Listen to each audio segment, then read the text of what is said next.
Hello बच्चों, मैं Dharmendra Chaurasia class में आपका स्वागत है। आज हम ठोस अवस्था का लेक्चर नंबर 4 पढ़ने जा रहे हैं। जो बच्चे पीछे वाले वीडियो नहीं देखे हैं उसको देख लें, डिस्क्रिप्शन बॉक्स में लिंक पड़ा हुआ है। लेकिन जो देख लिए हैं आगे बढ़ते हैं। लेक्चर नंबर 4 जो है वो क्या है? त्रिविमीय जालक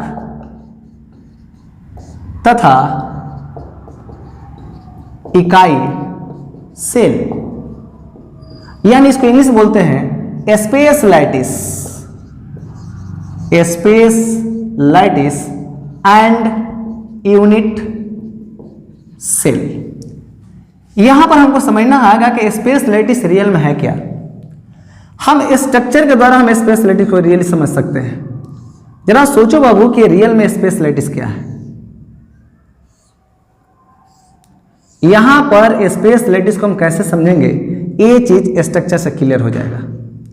जरा सोचो बाबू कि स्पेसलाइटिस अगर हम डिफाइन कर रहे हैं तो जहां जहां कॉर्नर पॉइंट दिख रहा है ना, ये जहां जहां कॉर्नर पॉइंट दिख रहा है, ये कॉर्नर पॉइंट जहां जहां है, इस पॉइंट का नाम है जालक बिंदु, जहां पर कॉन्स्टिट्यूएंट पार्टिकल अर्थात अवयव कण क्या होते हैं? मौजूद होते हैं। अब जरा सोचो बाबू कि जहां पर ये मौजूद होते हैं, इस पॉइंट को हम क्या बोलते हैं? जालक बिंदु। क्या बोलते हैं? जालक बिंदु बोलते हैं। जालक बिंदु अर्थात इसको बोलते हैं लैटिस पॉइंट। और इसके जगह पर जो रहते हैं वो क्या रहते हैं? एटम, मॉलिक्यूल,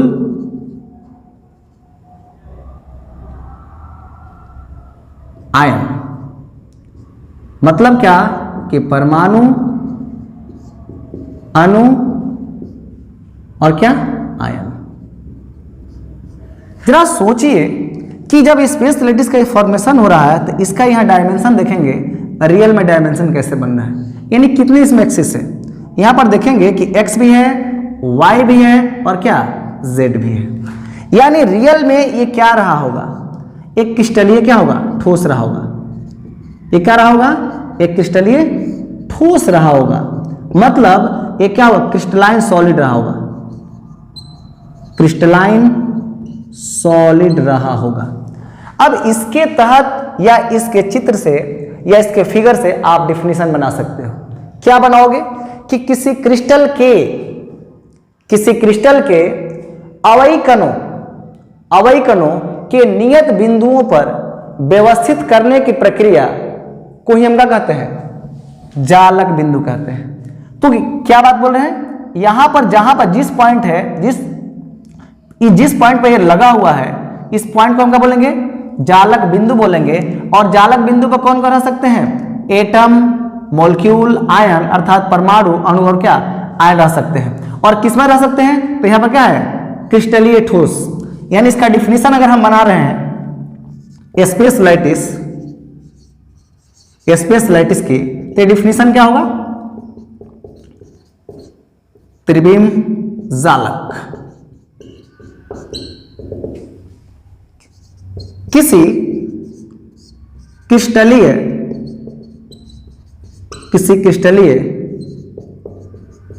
ठोस के अवयव कणों को नियत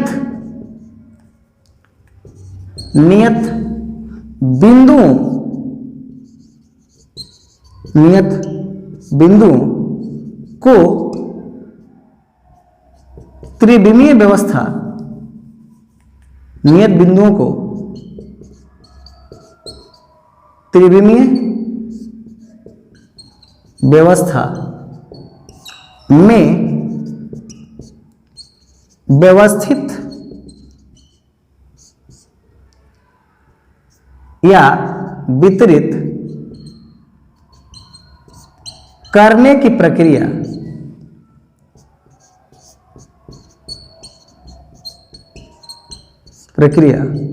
को स्पेसलाइटिस कहा जाता है। स्पेसलाइटिस कहा जाता है। ध्यान दो बाबू, तो क्या कहता है, किसी क्रिस्टलीय ठोस के अवयवी कणों, अवयवी कण कौन कौन है, यहां पर आप चाहेंगे तो यहां लिख सकते हैं अवयवी कण में कौन कौन, ज्यादा आपको दिक्कत होगा तो क्या लिख सकते हैं, अणु, क्या लिख सकते हैं, परमाणु, क्या लिख सकते हैं, आयन।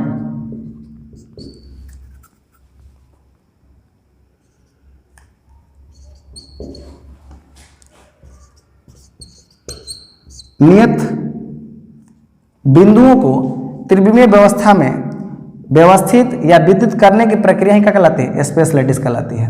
मतलब है कि हम कह सकते हैं कि किसी क्रिस्टल में अवयवी कण मतलब क्या, परमाणु अणु आयन को व्यवस्थित करने की प्रक्रिया ही क्या कहलाती है, व्यवस्थित करने की प्रक्रिया ही क्या कहलाती है, स्पेस लैटिस कहलाती है। क्या कहलाती है, स्पेस लैटिस कहलाती है। यानी जरा सोचिए कि हम एक और एग्जाम्पल के द्वारा हम दिखा सकते हैं, या आपको हम दिखाएंगे। पहले इसको आप लिख ले, उसके बाद हम आगे बढ़ते हैं। सपोज कीजिए कि हमारे पास क्या है, एक NaCl का हम क्या एग्जाम्पल लेते हैं। तो यहां पर क्या होगा, Na प्लस और क्या Cl माइनस, ये तो आयन है ना। अगर हम यहां पर सजाने का प्रयास करते हैं तो ये आपको कैसे सजेगा, यहां पर जो यहां पर सज रहा है, इसको जब हम अरेंजमेंट कर रहे हैं, सजा रहे हैं, तो कहीं ना कहीं ये सजेंगे। तो कहां सजेंगे, कॉर्नर पॉइंट पर। यहां पर अगर Na प्लस है तो यहाँ का Cl माइनस, अगर यहाँ Cl माइनस है तो यह क्या है, Na प्लस है। अगर यहाँ पर Na प्लस है तो यहाँ क्या होगा, Cl माइनस। अगर यहाँ पर Cl माइनस है तो क्या होगा, Na प्लस। मतलब है कि जिस पॉइंट पर अगर क्या हो रहा है, एक कंस्टिट्यूएंट पार्टिकल्स अर्थात अवयवी कण अर्थात परमाणु अणु आयन अगर सज रहे हैं तो ये पॉइंट क्या कहलाएगा, जालक बिंदु कहलाएगा। क्या कहलाएगा बाबू, जालक बिंदु कहलाएगा, जालक बिंदु। तो आपसे कोई पूछ सकता है कि जालक बिंदु पर कौन कौन रह सकते हैं, जालक बिंदु पर कौन कौन रह सकते हैं, अणु, परमाणु, आयन अर्थात एटम, मॉलिक्यूल और आयन रह सकते हैं। इसके अलावा तीसरा कोई भी नहीं, इसके अलावा तीसरा कोई भी नहीं रह सकते हैं। इसके जगह पर क्या होता है, जालक बिंदु पर क्या रह सकते हैं, अणु रह सकते हैं, परमाणु रह सकते हैं और क्या, आयन। इसके अलावा तीसरा कोई चीज नहीं रह सकता है। मतलब है कि यहां पर जहां जहां ये अरेंज हो रहा है ना, ये सब क्या कहलाएगा, लैटिस पॉइंट कहलाएगा। ये सब क्या कहलाएगा, लैटिस पॉइंट कहलाएगा। अब आपके दिमाग में क्वेश्चन अराइज होगा, सर कि lattice, what is lattice point, lattice point sir किसको कहते हो, ये लैटिस पॉइंट क्या है सर। तो हम लोग लैटिस के बारे में समझेंगे कि लैटिस पॉइंट किसे कहते हैं। तो हमारे दिमाग में इसके बाद एक क्वेश्चन आया कि लैटिस पॉइंट किसे कहा जाता है। तो लैटिस पॉइंट हम समझेंगे, क्या नाम देंगे, जालक बिंदु। इसको बोलते हैं लैटिस पॉइंट। जरा देखेंगे कि यहां पर स्पेस लैटिस यानी यहां पर जालक बिंदु को हम क्या डिफाइन करेंगे। तो जालक बिंदु क्या करेंगे, किसी क्रिस्टल में अवयवी कणों मतलब क्या, परमाणु, अणु, आयन को निरूपित करने वाले स्थान, निरूपित करने वाले स्थान को जालक बिंदु कहा जाता है, जालक बिंदु कहा जाता है। इसका मतलब है कि किसी भी क्रिस्टल में अगर जहां पर अवयवी कण क्या होंगे, जिस जगह पर क्या होंगे उपस्थित होंगे या उसको निरूपित करेंगे, उसी को हम क्या कहेंगे, जालक बिंदु कहते हैं। तो डिफिनेशन क्या है, किसी क्रिस्टल में अवयवी कणों को निरूपित करने वाले स्थान, तो कौन स्थान निरूपित कर रहे हैं ना, तो इसी पॉइंट को हम क्या कहते हैं, जालक बिंदु कहते हैं। इसके अलावा तीसरा कोई बात है नहीं। अब कोई पूछेगा कि जालक बिंदु पर कौन कौन रह सकते हैं, तो क्या होगा, परमाणु, अणु और आयन। इसके अलावा तीसरा कोई नहीं रह सकता है। तो आपसे कोई पूछेगा जालक बिंदु क्या है, बता सकते हो ना, कि किसी क्रिस्टल में अवयवी कणों को निरूपित करने वाले स्थान को ही क्या कहते हैं, जालक बिंदु कहा जाता है। किसी क्रिस्टल में अवयवी कणों को निरूपित करने वाले स्थान को क्या कहा जाता है, जालक बिंदु अर्थात स्पेस लैटिस कहा जाता है। इसका मतलब क्या कि हम स्ट्रक्चर के द्वारा बहुत कुछ सीखेंगे। आप जरा सोचो,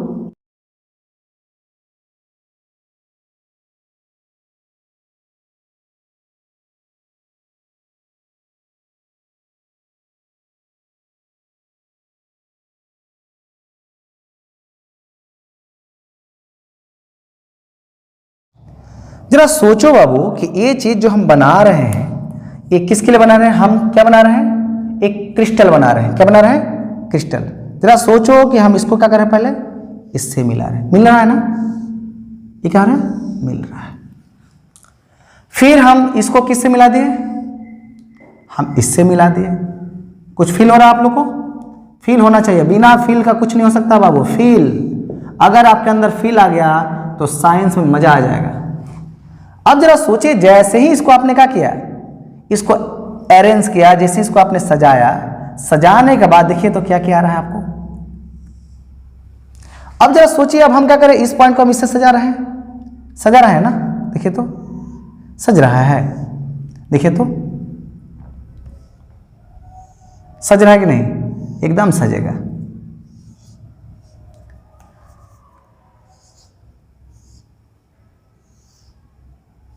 सज रहा है ना?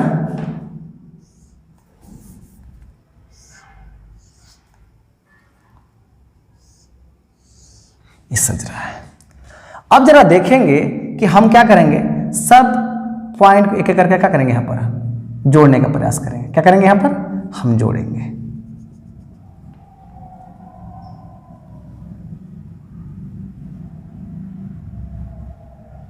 यहां पर आप देखोगे कि ऐसे सजाने के बाद देख रहे हो कितने क्रिस्टल बन रहे हैं। यानी अगर एक ये छोटा सा, अगर हम क्रिस्टल अगर यहां से निकाल ले, इसका छोटा सा पार्ट, ये छोटा सा पार्ट इसका क्या है? यूनिट सेल है। ये क्या है? Unit cell. लेकिन इस बात को समझने के पहले इसमें हमको बहुत से पैरामीटर भी समझना पड़ेगा पहले, उसके बाद हमको पता चलेगा कि रियल में ये क्या हो रहा है। यानी ऐसे बहुत से पार्ट बनते जाएंगे तो छोटा पार्ट है। इस छोटा पार्ट को क्या बोलेंगे हम लोग? Unit cell. लेकिन अभी हम यूनिट सेल की बात कर नहीं रहे हैं, अभी हम स्पेस लैटिस में हम क्या करें, बहुत से बातें करेंगे। अब जरा सोचो, स्पेस लैटिस में इसका प्रॉपर्टी क्या है? Properties of space lattice. पहला पॉइंट इसका क्या है?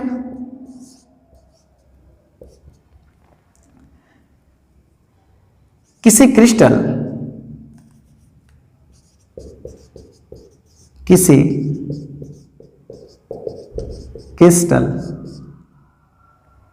के नियत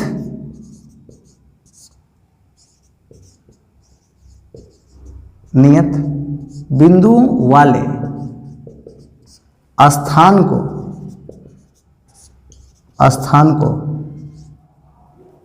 लैटिस पॉइंट कहा जाता है। क्या कहा जाता है?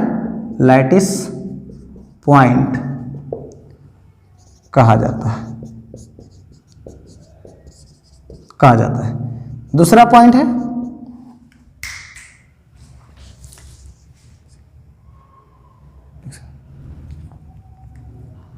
ठीक है, देखिए दूसरा पॉइंट, क्रिस्टल के अवयवी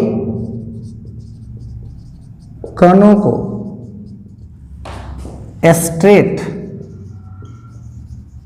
स्ट्रेट लाइन मतलब सीधी रेखा द्वारा जोड़ा जाता है। इसको पहले लिख लें। नेक्स्ट पॉइंट, प्रत्येक बिंदु का परिसर मतलब क्या? रेंज लगभग समान होता है। मतलब क्या कि जितने भी कंस्टिट्यूशन पार्टिकल होंगे ना, इसका और इसका रेंज क्या होगा? समान होगा। इसके रेंज में किस तरह का अंतर नहीं आएगा। अगला पॉइंट, यहां पर जितने भी अगर स्पेस लैटिस की अगर हम बात करते हैं तो स्पेस लैटिस में हम देखेंगे कि यहाँ पर टर्म मेरा क्या क्या डिफाइन हो रहा है, और उस टर्म के आधार पर हम बहुत से बातें क्या करेंगे, डिफाइन करते हैं। इस स्पेस लैटिस जब आपस में क्या करते हैं, जब मिक्स होते हैं तो एक ज्योमेट्री का निर्माण करते हैं। किसका? ज्योमेट्री का। यानी स्पेस लैटिस जब आपस में क्या करेंगे, जुड़ेंगे, तो जुड़ते जुड़ते क्या होगा, एक ज्योमेट्री का निर्माण करेंगे। तो स्पेस लैटिस सीधी रेखा द्वारा जुड़ रहे हैं ना, देख रहे हैं ना, ये क्या बना, एक ज्योमेट्री बना रहा है। इस ज्योमेट्री हमारा क्या होती है, इस ज्योमेट्री को हम त्रिविमीय ज्योमेट्री बोलते हैं। क्या बोलते हैं? ये त्रिविमीय ज्योमेट्री क्या होगी, बनती जाएगी। मतलब है कि अगर कोई भी त्रिविमीय ज्योमेट्री हम बना रहे हैं, लैटिस पॉइंट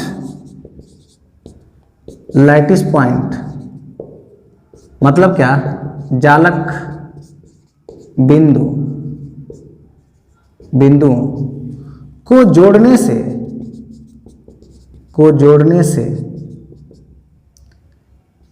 एक ज्यामितीय संरचना प्राप्त होती है, संरचना प्राप्त होती है। जरा सोचो कि जहां जहां स्पेस लैटिस को जोड़ा गया है तो एक ज्यामितीय संरचना प्राप्त हो रही है कि नहीं, हो रही है कि नहीं। जहां जहां आप जोड़ेंगे एक क्या होगा, ज्यामितीय संरचना क्या होगी, निर्माण होगी। जहां जहां आप जोड़ते जाएंगे एक ज्यामितीय संरचना क्या होगी, बनते जाएगी। जहां जहां जोड़ेंगे, बन रहा है ना, देखिए ठीक से देखते रहिए, बन रहा है ना। आप जरा सोचो, इसमें तुम देखोगे बाबू कि हर जगह क्या होगा, एक ज्यामिति का निर्माण हो रहा है, हर जगह ज्यामिति का निर्माण हो रहा है। देखो तो लग रहा है ना कि ए भी क्या है, क्यूब है, ए भी क्यूब है, ए भी क्यूब है, ए भी क्यूब है, ए भी क्यूब है। यानी हर जगह क्या होगा, एक क्यूब टाइप का दिख रहा है। मतलब है कि ज्योमेट्री बना रही है। मतलब हम कह सकते हैं कि लैटिस पॉइंट को जोड़ने से क्या होता है, एक ज्यामिति प्राप्त होती है। क्या होती है, एक ज्यामिति प्राप्त होती है। और इसी ज्यामिति को हम क्या बोलते हैं, त्रिविमीय जालक बोलते हैं। क्या बोलते हैं, त्रिविमीय जालक होती है। इसे बोल सकते हैं, इसी ज्यामिति को त्रिविमीय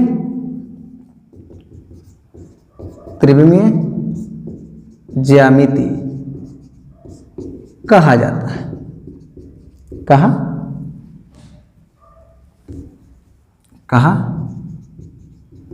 जाता है, लिखिए इसको। चलिए अब हम बात करें बाबू, यूनिट सेल की बात करें। किसकी बात करेंगे, यूनिट सेल। अब जरा सोचेंगे छोटू कि यूनिट सेल किसे कहते हैं, किसको, यूनिट सेल। अगर हम बात करेंगे यूनिट सेल की, मतलब क्या कि इकाई सेल। जरा इकाई सेल किसे कहते हो, जरा सोचिए कि मेरा जो घर बना हुआ किससे बना हुआ, ईंट से बना हुआ है। किससे बना हुआ, ईंट से। तो मेरा घर क्या है, एक क्रिस्टल हो गया। घर क्या हुआ मेरा, एक क्रिस्टल होगा। लेकिन जरा सोचिए कि उसमें जो ईंट लगा हुआ है, ईंट क्या है, जो ईंट लगा हुआ है उसमें ईंट क्या है, ईंट क्या है, इकाई सेल है। यानी हम कह सकते हैं कि कोई भी क्रिस्टल बना होगा एक इकाई सेल से बना होगा। यानी बहुत से जब इकाई सेल आपस में मिलते होंगे तो क्या होंगे, एक क्रिस्टल का निर्माण करते होंगे। जरा सोचो कि यहाँ पर स्ट्रक्चर से आपको क्या पता चल रहा है कि क्रिस्टल है, लेकिन ये छोटे छोटे आपको दिख रहा है ना। यहाँ पर जो छोटे छोटे स्ट्रक्चर जो यहाँ पर आप दिख रहा है, ये छोटे छोटे स्ट्रक्चर जो दिख रहे हैं, यहाँ पर हम जो स्ट्रक्चर यहाँ ले रहे हैं, आप देखते चलिए, यहाँ जो हम स्ट्रक्चर ले रहे हैं, ये छोटे छोटे स्ट्रक्चर क्या है, इकाई सेल है। यानी हम दूसरे तरीके से ऐसे भी लिख सकते हैं। जरा देखिए तो, अगर हमारे पास एक क्रिस्टल है, इसमें बहुत सा हम पार्ट बना दिए, ऐसे पार्ट बना सकते हैं ना, ऐसे बहुत से पार्ट बना दिए। और ये जो छोटे छोटे पार्ट जो आएंगे, ये सब छोटे छोटे पार्ट, ये क्या कहलाएंगे, ये क्या कहलाएंगे, ये कहलाएंगे यूनिट सेल कहलाएंगे। क्या कहलाएंगे बाबू, यूनिट सेल। लेकिन जो ये पूरी की हम बात करेंगे, ये क्या कहलाएंगे, क्रिस्टल। क्या कहलाएंगे, क्रिस्टल। जरा सोचो तो हम क्या कह सकते हैं कि इकाई सेल क्रिस्टल का वह सबसे छोटा से छोटा भाग है जिनके बार बार पुनरावृत्ति से एक संपूर्ण लैटिस का निर्माण होता है, एक संपूर्ण क्रिस्टल का निर्माण होता है। क्या बात बोल रहे हैं कि कोई पूछेगा यूनिट सेल किसे कहते हैं, यूनिट सेल, तो क्या बोलेंगे, किसी क्रिस्टल का वह सबसे छोटा भाग जिसके बार बार पुनरावृत्ति से एक संपूर्ण क्रिस्टल का निर्माण होता है, उसी को हम क्या कहते हैं, इकाई सेल कहते हैं। तो हमारा डिफिनीशन क्या बन रहा है, यहां इस पिक्चर से देखते चलो बाबू। किसी क्रिस्टल का वह सबसे सबसे लघुत्तम भाग जिनके बार बार पुनरावृत्ति से एक संपूर्ण क्रिस्टल का निर्माण होता है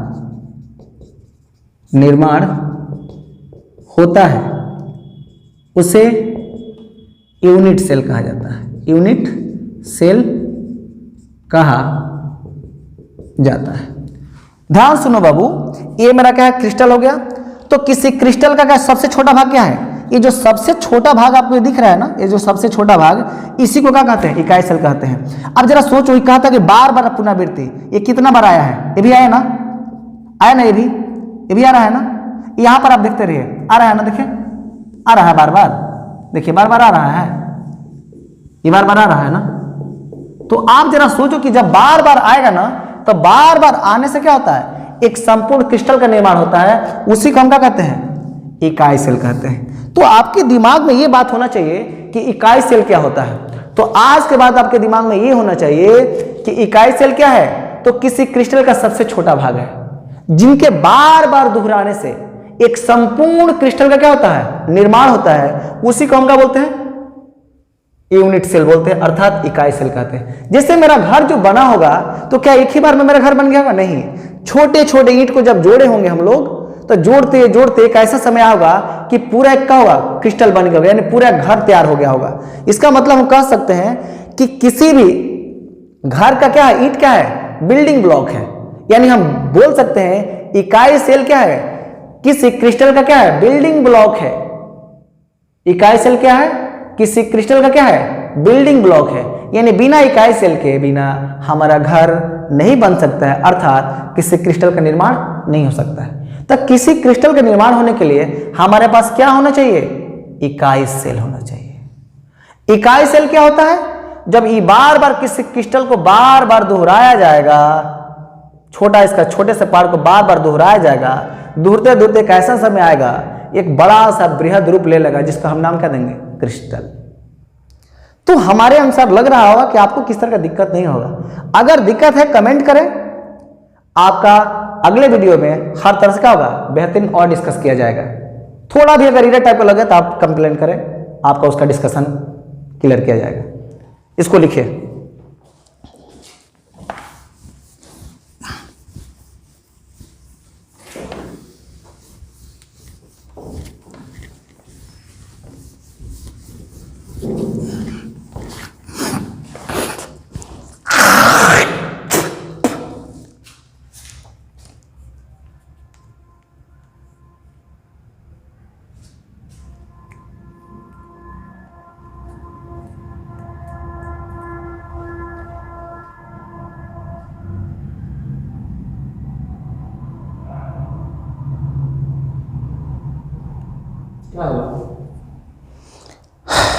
चलिए अभी हम पॉइंट लिखेंगे।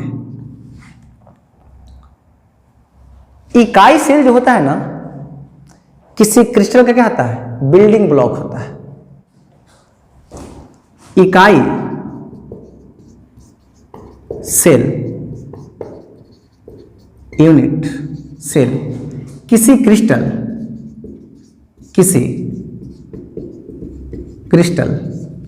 का बिल्डिंग ब्लॉक होता है। दूसरा पॉइंट, इकाई सेल किसी क्रिस्टल का सबसे लघुत्तम भाग होता है। लघुत्तम भाग होता है। अभी बाबू जरा सोचिए कि किसी इकाई सेल को डिफाइन करने के लिए उसमें और भी पैरामीटर्स आते हैं। उस पैरामीटर्स को हम क्या करेंगे? और डिफाइन करेंगे। कैसे? ये चीज हम देखते हैं। मिटा दें? इसको पहले लिख लें, इसको पहले लिख लें, उसके बाद हम मिटा रहे हैं। अब आप देखोगे बाबू यहाँ पर कि किसी यूनिट सेल में क्या क्या कंडीशन अब डिफाइन हो रहा है। एक किसी क्रिस्टल का सबसे छोटा भाग है जिसका नाम क्या है, यूनिट सेल। आप जरा ध्यान दोगे कि हम यहाँ पर कहने क्या जा रहे हैं, ये चीज हमेशा दिमाग रखिएगा। ये मेरा x है, ये मेरा क्या है, y है, और ये मेरा क्या है, z है। जरा सोचो बाबू कि ये जो लंबाई यहां से है इसको हम क्या बोले, ये लंबाई यहां से गई मेरा क्या हो गई, b, और ये जो मेरा लंबाई यहां से गई ये मेरा क्या हो गई, c। जरा सोचो कि a और b के बीच एक एंगल डिफाइन होगा जिसका हमने नाम क्या दे दिया, अल्फा। इसके बीच एक एंगल डिफाइन, इसका नाम हम क्या दे दिया, बीटा, और इसके बीच एक एंगल डिफाइन, इसका नाम क्या होगा, गामा।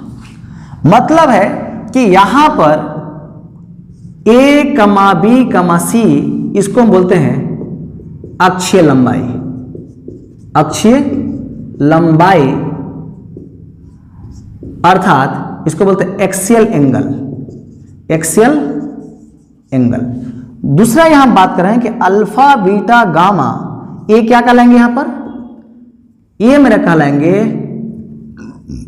एक्सियल एंगल, अर्थात अक्षीय कोण, अक्षीय कोण, अर्थात इसको बोलते हैं एक्सियल एंगल। यहां पर आपके दिमाग में और होना चाहिए कि जरा सोचे, जब एक क्रिस्टल बना है तो ये आपका जो पार्ट आपको जो दिख रहा है ये क्या है, रियल में इसका सरफेस है। ये क्या है, सरफेस। इसमें कितने सरफेस है, एक सरफेस, क्या हो गया यहां पर 2 सरफेस, फिर क्या होगा, ये 3 सरफेस, ये क्या हो गया 4 सरफेस,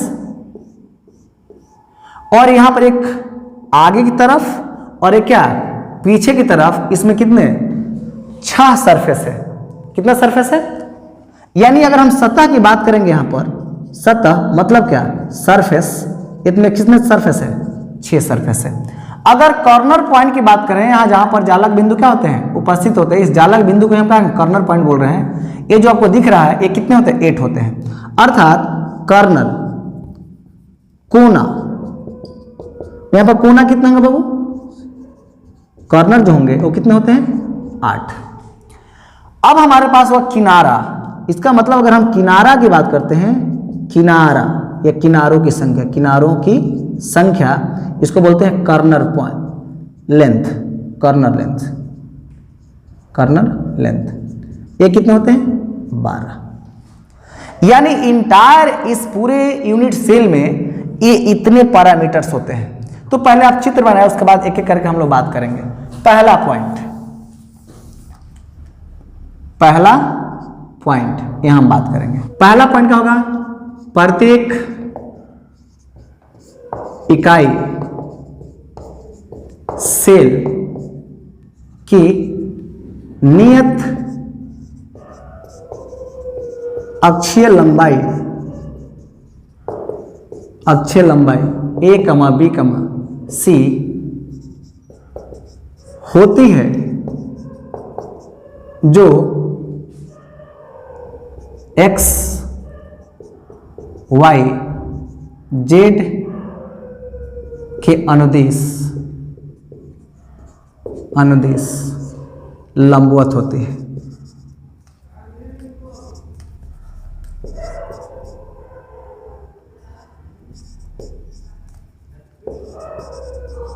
लंबवत। दूसरा पॉइंट यहां पर देखेंगे कि यहां पर 2 क्या बोल रहे हैं कि 2 अक्षीय लंबाइयों के बीच क्या होता है, अक्षीय एंगल होता है। यानी बोल सकते हैं कि प्रत्येक 2 अक्षीय लंबाइयों के बीच अक्षीय कोण अल्फा, बीटा, गामा होता है। जैसे ये जो है यहां पर आपको देखेंगे अल्फा जो है ये किसके बीच में है, ए और बी के बीच में कौन, अल्फा है। यहां पर बात करेंगे कि अगर बी और सी के बीच कौन है, बीटा, तो बी है और क्या यहाँ पर सी, इसके बीच कौन है, बीटा। तो आप यहाँ देखोगे बीटा क्या है, इसके बीच में है। तीसरा बात क्या होगा कि यहाँ पर सी और ए के बीच, सी और ए के बीच कौन है, गामा है। तो यहाँ पर तीसरा क्या है, इसके बीच गामा है। यहाँ पर अल्फा है, यहाँ पर बीटा है और यहाँ पर क्या, गामा। ये इसको हम क्या बोलते हैं, अक्षीय कोण। यानी अक्षीय कोण कहाँ रहते हैं, तो अक्षीय लंबाइयों के बीच में रहते हैं। दो कोणों के अक्षीय लंबाइयों के बीच यहाँ रह सकते हैं, इसके अलावा कुछ नहीं। अगला पॉइंट, इसको पहले लिख लीजिए, नेक्स्ट पॉइंट हम यहाँ लिख रहे हैं। प्रत्येक इकाई सेल में 6 पैरामीटर 6 पैरामीटर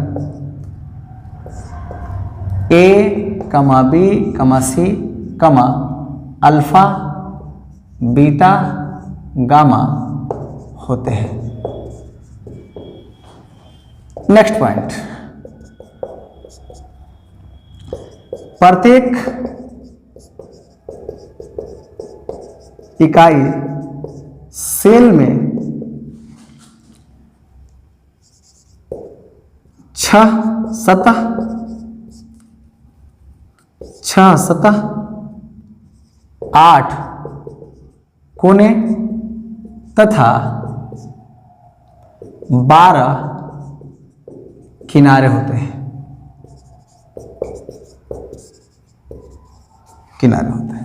लिखिए। इकाई सेल के प्रकार, क्या बात करेंगे, इकाई सेल के प्रकार, इसको बोलते हैं टाइप ऑफ यूनिट सेल। जरा सोचो बाबू कि रियल में क्या है। किसी इकाई सेल में, क्या बात कर रहे हैं, किसी इकाई सेल में अवयवी कणों की उपस्थिति के आधार पर ये कितने प्रकार के होते हैं, 2 प्रकार के होते हैं। किसके आधार पर, अवयवी कणों की उपस्थिति के आधार पर कितने प्रकार के होते हैं, 2 प्रकार के। मतलब हम कह सकते हैं अवयवी कणों के उपस्थिति के आधार पर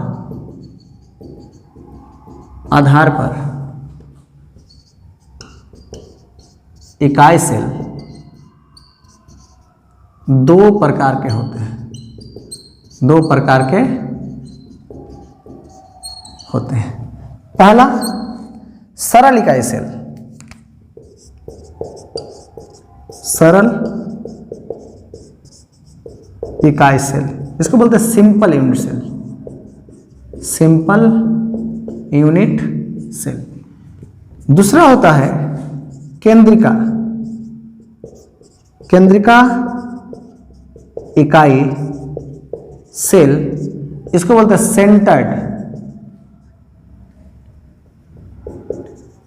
सेंटर्ड यूनिट सेल।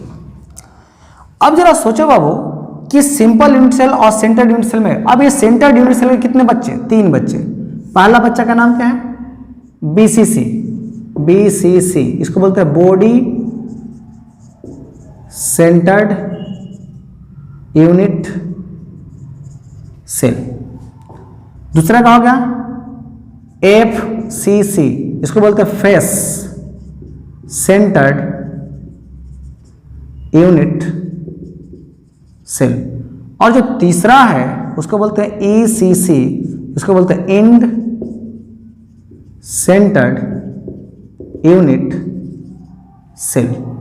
इसको लिखिए, उसके बाद हम एक एक करके इसका डिस्कशन करते हैं। लिखिए पहले। अब हम बात करेंगे सरल इकाई सेल की बात करेंगे। अब हम बात समझेंगे कि सरल इकाई सेल क्या है। सरल इकाई सेल, जरा सोचो बाबू कि यहां पर हम जो ये स्ट्रक्चर तुमको बाबू डिफाइन कर रहे हैं आप लोग के लिए, अब जरा सोचना कि रियल में हम क्या कर रहे हैं। जरा स्ट्रक्चर बनाने के लिए सीखना बाबू। यहां पर हम इसको कर रहे, प्रत्येक कोना कर रहे हैं, मिला रहे। तो जरा सोचो, इसमें कितने हैं? ये क्या 8 कोनों पर है? क्या है? 8 कोनों पर है। तो इसमें जो अवयवी कण होते हैं ना, 8 कोनों पर उपस्थित होते हैं। हम क्या बोलेंगे? वैसे इकाई सेल जिनमें अवयवी कण केवल 8 कोनों पर मौजूद होते हैं, उसे क्या बोलते हैं? सिंपल इकाई सेल अर्थात सरल यूनिट सेल बोला जाता है या सरल इकाई सेल कहा जाता है। तो हम क्या डिफाइन करेंगे? वैसे इकाई सेल जिसमें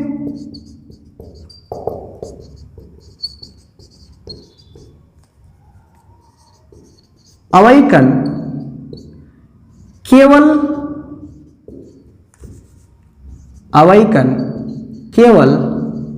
8 कोनों या लिख सकते हैं कोनों पर उपस्थित होते हैं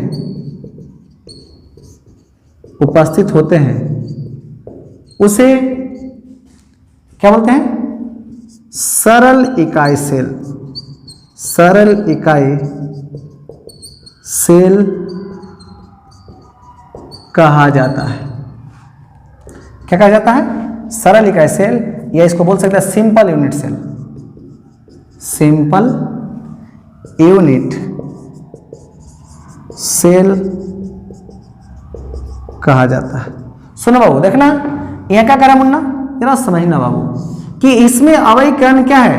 केवल कोनों पर, पहला कोना, दूसरा कोना, तीसरा कोना, चौथा कोना, पांचवा कोना, छठवां कोना, सातवां, आठवां, केवल कोनों पर उपस्थित है ना। तो जहां पर अगर कंस्टिट्यूएंट पार्टिकल्स अर्थात अवयवी कण केवल कोनों पर उपस्थित होंगे, वैसे इकाई सेल को हम क्या कहेंगे? सरल इकाई सेल। क्या कहेंगे? सरल इकाई सेल। क्या बोलेंगे हम? सरल इकाई सेल बोलेंगे। अब हमारे पास क्या आता है? अब हमारे पास आता है केंद्रिका इकाई सेल। क्या आता है? केंद्रिका इकाई सेल। क्या आता है बाबू? केंद्रिका इकाई सेल। तो अब हम बात करेंगे केंद्रिका इकाई सेल। इसको हम बोलते हैं सेंटर्ड यूनिट सेल। अब इसका अगर हम डिफिनीशन लिखेंगे अर्थात इसका परिभाषा, तो क्या करेंगे? वैसे इकाई सेल जिसमें अवयवी कण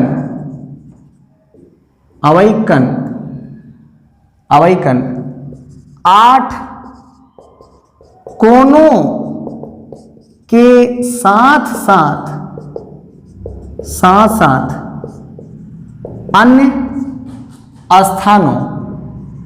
अन्य स्थानों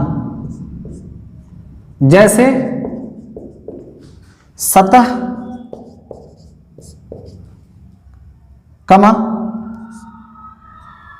किनारों,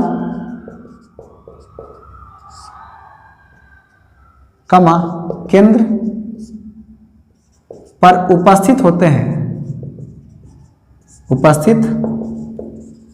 हैं उसे केंद्रिका इकाई सेल कहा जाता है। उसे केंद्रिका इकाई सेल कहा जाता है। यानी कह रहा है ना, यहां पर ध्यान दीजिएगा, कहां का उपस्थित होगा? 8 कोनों के अलावा या 8 कोनों के साथ साथ कहां उपस्थित है? सतह पर। कहां? फिर कहां पर? किनारों पर। फिर कहां? केंद्र पर उपस्थित होते हैं। वैसे इकाई सेल को क्या बोलते हैं हम लोग? केंद्रिका इकाई सेल कहते हैं। इनके उपस्थिति के आधार पर ये कितने प्रकार के होते हैं? 3 प्रकार के होते हैं। तो आप इसको लिखो, इसके बाद हम आगे डिस्कस करते हैं बाबू। केंद्रिका इकाई सेल, केंद्रिका इकाई सेल का प्रकार, केंद्रिका इकाई सेल के प्रकार हम पीछे इसका डिस्कस कर चुके हैं। अब इसमें सबसे पहले हम बात करेंगे कि इसके जो प्रकार होते हैं, कितने प्रकार के होते हैं, अभी बताए थे 3 प्रकार। कौन कौन? बॉडी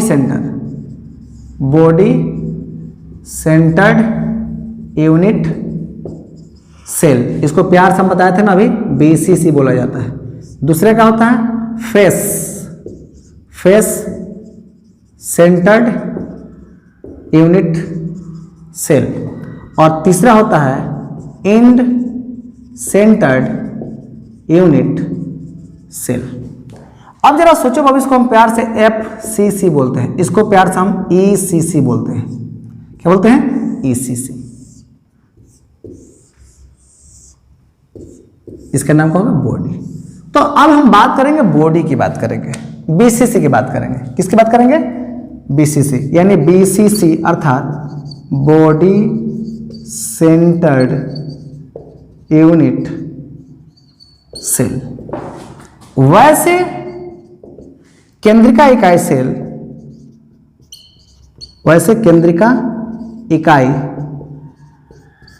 सेल जिसमें अवयवी कण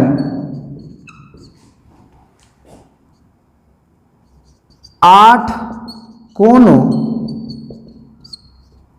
कोनों के साथ साथ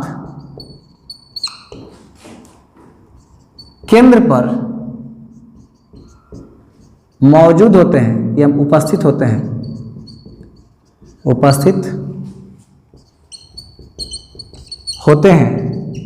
उसे बॉडी सेंटर्ड यूनिट सेल कहा जाता है।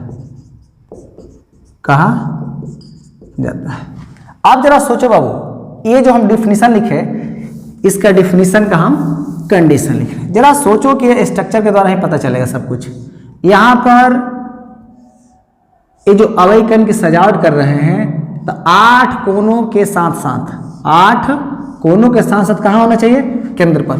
पहला कोना, दूसरा कोना, तीसरा कोना, चौथा कोना, 5वां, 6, 7, 8 कोनों के अलावा केंद्र पर भी होना चाहिए। कहाँ होना चाहिए? एक केंद्र पर। अगर ऐसे आएगा ना, तो ऐसे चीज को हम क्या बोलेंगे? बॉडी सेंटर्ड यूनिट सेल बोलेंगे। क्या बोलेंगे? बॉडी सेंटर्ड यूनिट सेल बोलेंगे। इसको पहले लिख लीजिए। अब हम बात करेंगे फेस सेंटर्ड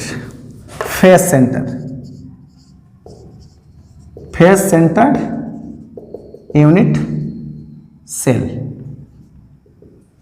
इसका बोलते हैं FCC। वैसे केंद्रिका इकाई सेल जिसमें अवयवी कण 8 कोनों के साथ 6 सतहों पर, अन्य 6 सतहों पर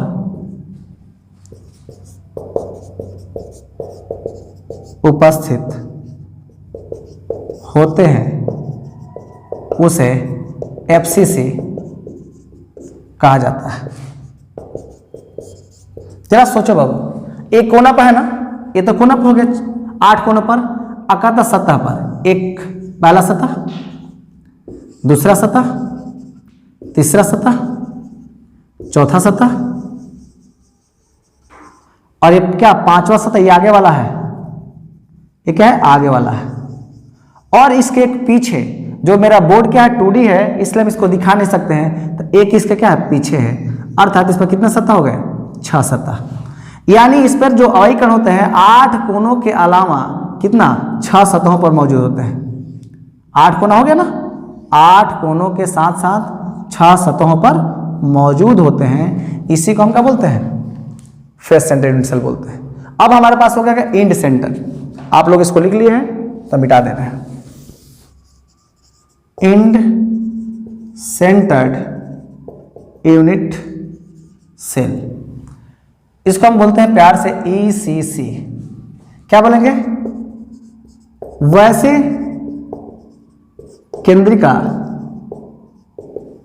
इकाई सेल जिसमें अवयवी कण 8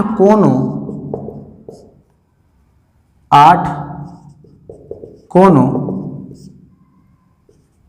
के साथ साथ विपरीत यानी अपोजिट सतहों पर मौजूद होते हैं उसे हम इंड सेंटर्ड यूनिट सेल कहा जाता है। जरा सोचो बाबू कि क्या कह रहा है कि 8 कोनों के साथ साथ अपोजिट सतह, मतलब अपोजिट का मतलब क्या हुआ? अपोजिट का मतलब है ना कि अगर एक यहां है ना तो यहां होना चाहिए, अगर यहां होना चाहिए तो यहां होना चाहिए, यानी एक बार में अपोजिट सतह ही हो सकता है, इसके अलावा नहीं। जैसे अगर यहां दिए तो इसके अलावा ये होगा, अगर इसको आप हटा रहे हैं तो ये यहां होगा तो ये कहां होगा? यहां होगा। ऐसे भी लिख सकते हैं। ये अपोजिट सतह, अपोजिट का मतलब आमने सामने। जैसे अगर एक घर है जिसमें हम क्लास है, जैसे एक ऊपर एक क्या नीचे, ये कैसा अपोजिट सतह है। जैसे ब्लैक बोर्ड लगा हुआ है इसका अपोजिट, ये ब्लैक बोर्ड लगा इसका अपोजिट, ये अपोजिट सतह हुआ। तो 8 कोनों के साथ साथ क्या होगा? अपोजिट सतह पर उपस्थित होंगे। ऐसे इकाई सेल को हम क्या बोलेंगे? इंड सेंटर इकाई सेल। क्या कहेंगे? End centre. ये टॉपिक आज यहीं पर खत्म होता है। मिलते हैं नेक्स्ट लेक्चर में।